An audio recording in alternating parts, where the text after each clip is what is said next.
तो आज हम एक काफ़ी इंटरेस्टिंग विषय पे बातचीत करने वाले हैं।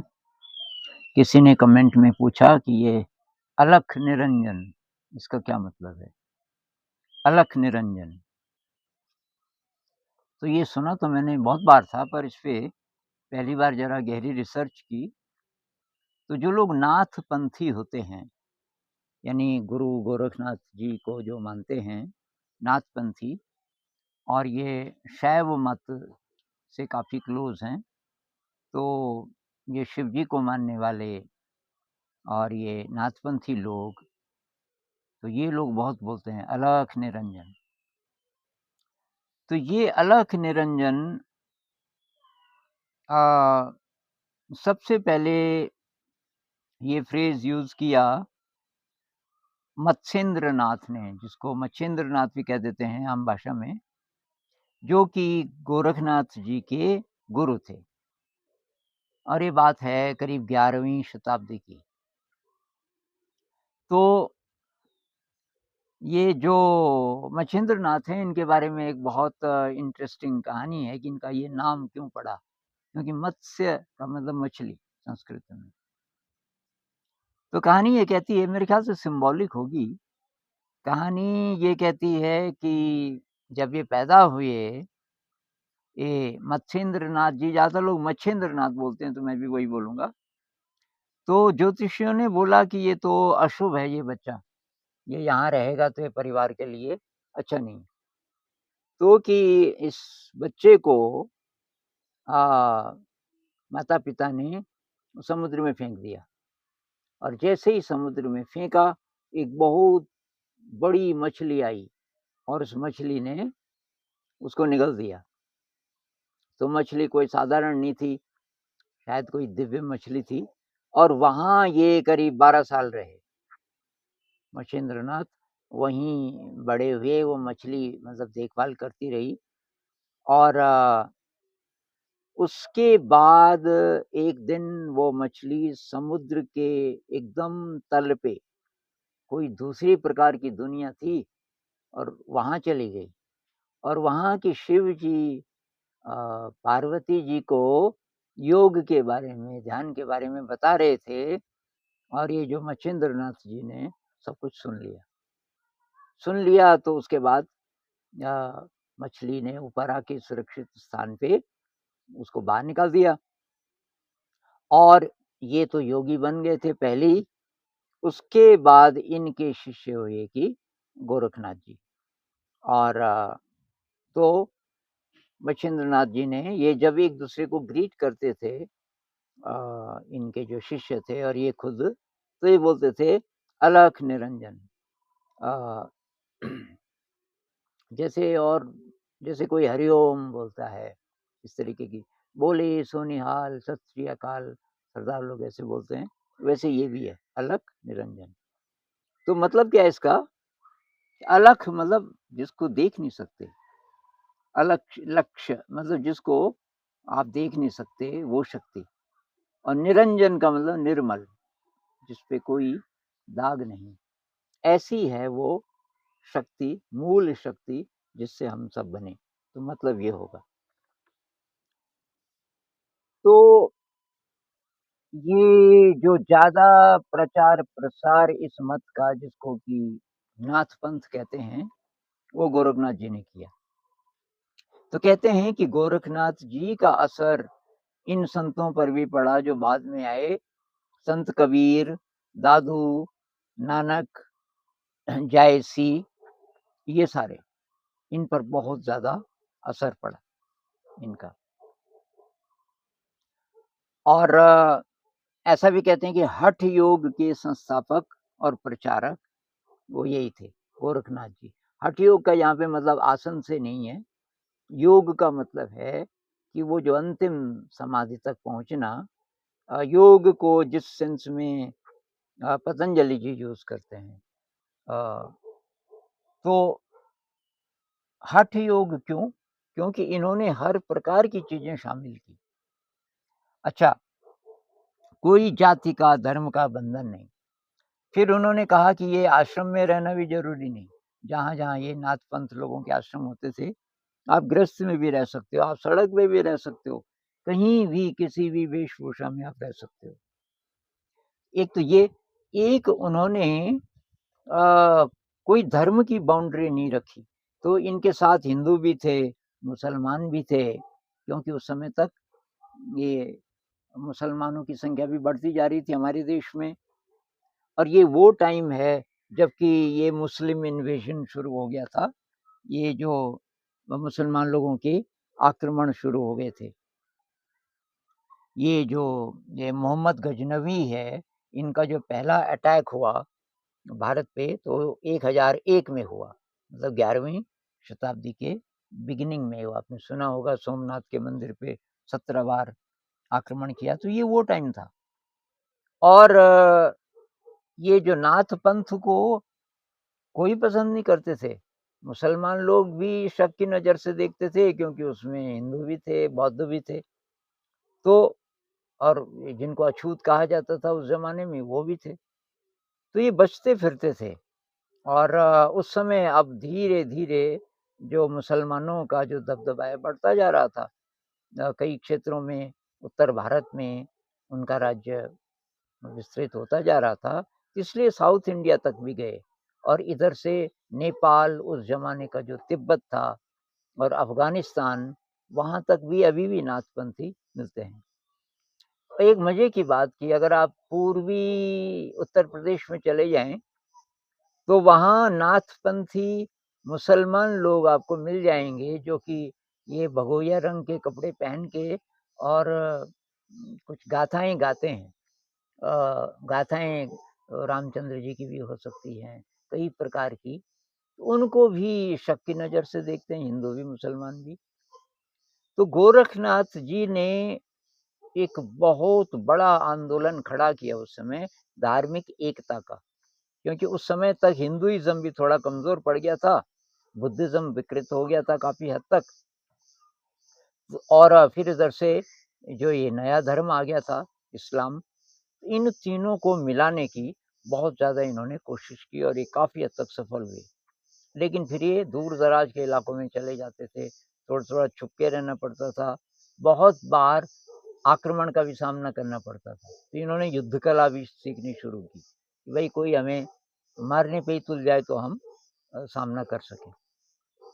तो इन्होंने जो विधियाँ बताई एनलाइटनमेंट की, उसमें कुछ विधियाँ बुद्धिज़्म की हैं, कुछ शैविज़्म की हैं और कुछ तंत्र की हैं। तो तंत्र काफ़ी गुप्त विद्या है। तंत्र में जो स्त्री और पुरुष के प्रेम की जो शक्ति है, उसका भी उपयोग किया जाता है। तो अब इनके जो गोरखनाथ जी के जो 2 बहुत प्रसिद्ध डिसाइपल माने जाते हैं, थोड़ा-थोड़ा मैं उनके बारे में बताऊँगा। काफ़ी मज़ेदार कहानियाँ हैं इनकी। तो एक थे भर्तृहरि, एक थे गोपीचंद। तो इन दोनों की मैं ज़रा-ज़रा आपको कहानी सुना देता हूँ। ये दोनों ही राजा थे। दोनों ही राजा थे और दोनों ही बैरागी बन गए, सब राजपाट छोड़ के, और ये चले गए गोरखनाथ जी के पास। गोपीचंद जी की कहानी क्या है कि माँ ने इनकरेज किया। गोपीचंद जी के पिताजी की बहुत बलिष्ठ राजा थे, बहुत ही सुंदर थे, लेकिन वो जवानी में ही मर गए। ये बच्चा जैसे ही पैदा हुआ उसके कुछ ही टाइम बाद उनकी डेथ हो गई।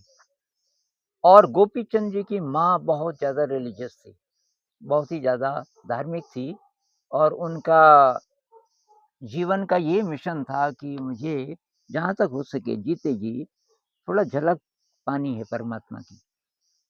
तो अब ये जब गोपीचंद बड़ा हुआ और ये राजा बना और इसकी शादी हो गई थी, तो रानी थी, तो एक दिन दासियाँ नहला रही थी गोपीचंद जी को। दासियाँ नहला रही थी और ऊपर की मंजिल में माँ थी। माँ गोपीचंद को देख रही थी तो उसकी शक्ल बिल्कुल पिताजी से मिल रही थी, या पिताजी उसी उम्र के थे, और माँ के आँसू आने लगे। और गोपीचंद जी ने देख लिया कि माँ रो रही है, माँ को बहुत प्यार करता था। तो गोपीचंद भाग-भाग के गया माँ के पास कि माँ तू रो क्यों रही है? तुझे क्या दुख है?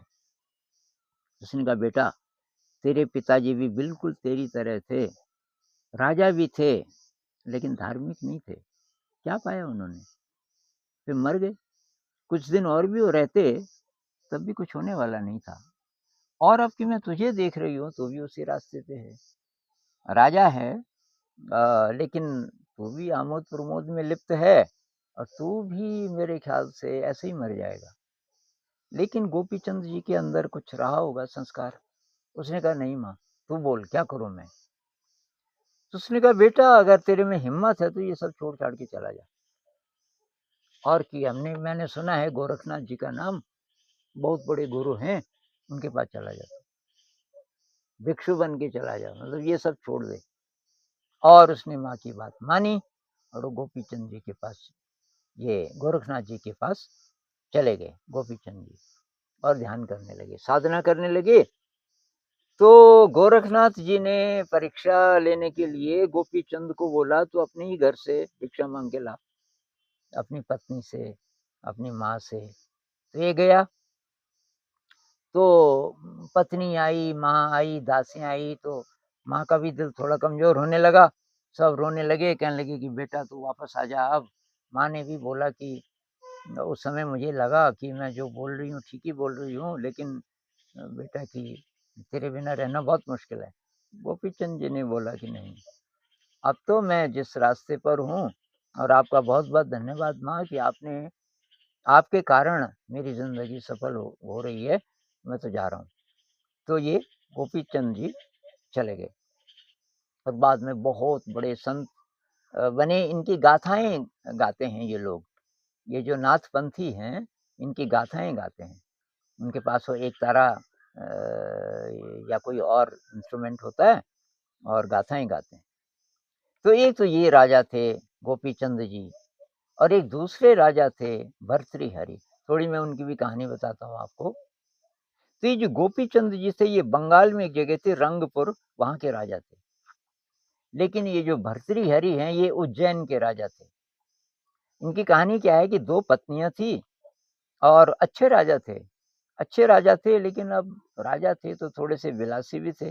दो पत्नियां होते हुए भी उनके साम्राज्य में एक बहुत सुंदर स्त्री थी, जिसका नाम था पिंगला। अब पिंगला के बारे में राजा ने कई लोगों से सुना कि बहुत ही सुंदर है, बहुत ही सुंदर है। एक दिन राजा उसे देखने चला गया, और राजा मोहित हो गया। राजा ने कहा, मुझे शादी करनी है, शादी कर लीजिए। और गोरखनाथ जी जानते थे कि इसके अंदर कोई चिंगारी तो है। भर्तृहरि के अच्छा न्यायप्रिय राजा भी माना जाता है, लेकिन ये विलासिता से, काम वासना से कैसे मुक्त होगा? तो एक बार की क्या हुआ, गोरखनाथ जी उनके राज्य से गुजर रहे थे, और ये राजा ने प्रणाम किया। तो गोरखनाथ जी ने कहा कि मैं तेरे से बहुत खुश हूँ, ये ले एक फल दिया, ये फल खा तो हमेशा जवान रहेगा। और बस तू, ठीक है, तेरा आकर्षण है ये भोग विलास में, इंद्रिय सुख में, तो उसमें तेरे को मदद मिलेगी, हमेशा जवान रहेगा। तो राजा ने फल ले लिया, बहुत खुश भी हुआ।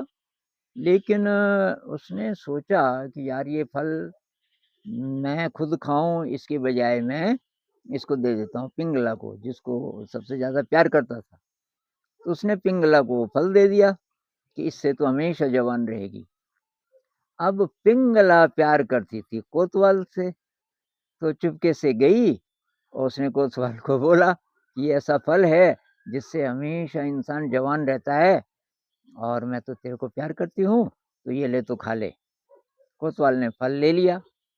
कोतवाल किसी वैश्य को प्यार करता था, तो कोतवाल वहां ले गया।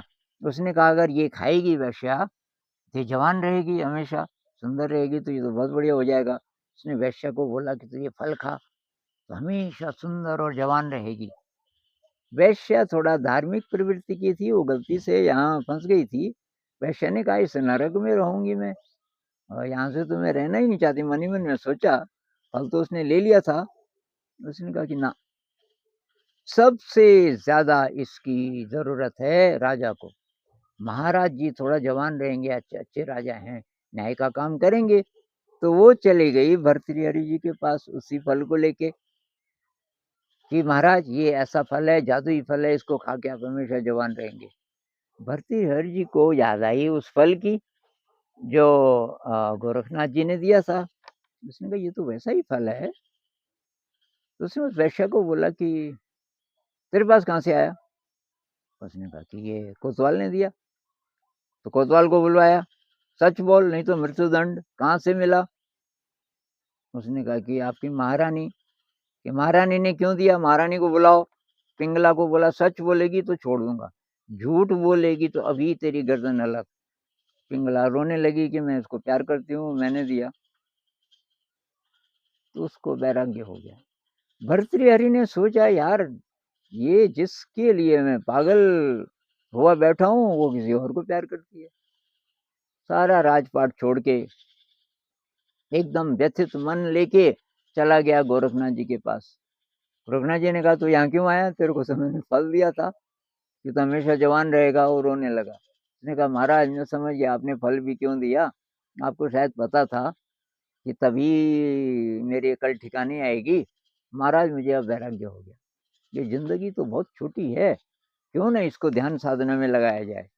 गोरखनाथ जी मुस्कुराए कि वाह भाई वाह, बहुत बढ़िया। तो ये जो भर्तृहरि और गोपी चंद हैं, इनकी कथाएं गाई जाती हैं कई कई जगह हमारे देश में। और अब अंतिम बात ये कि गोरखनाथ जी ने हमारे मतलब की ऐसी कोई बात कौन सी की होगी ध्यान संबंधी? तो उन्होंने बोला जब हम सांस लेते हैं तो सांस में की जब बाहर छोड़ते हैं तो हम की आवाज आती है, और जब अंदर लेते हैं तो स की आवाज आती है, स की आवाज। तो हम स, या स पहले बोलना है तो सोहम, एक मंत्र है सोहम। तो कि हम का मतलब अहम, ईगो, ईगो आपका बाहर जा रहा है, बाहर जाती सांस के साथ। स का मतलब वो जो शक्ति, दिव्य शक्ति है, हर सांस के साथ वो अंदर आ रही है। ऐसा भाव करो हर सांस के साथ। तो ये भी सांस ही की बात कर रहे हैं। एक चीज ये और बोलते हैं अनहद नाद, कि ध्यान करते करते आपको अंदर से अगर आवाजें सुनाई दे जाएं, सुनाने अंदर जब आवाजें आती हैं तो लगातार आती हूँ, जिसको अनहद नाद कहते हैं। तो तब अनहद नाद पे ध्यान करो और ये नाद आपको अनंत में ले जाएगा। तो ये कुल मिला के हमारे काम की ये जो दो ध्यान विधियां, एक तो सांस पे ध्यान लगाओ, एक अनहद नाद अगर आपको सुनाई देने लग जाए उस पे ध्यान लगाओ।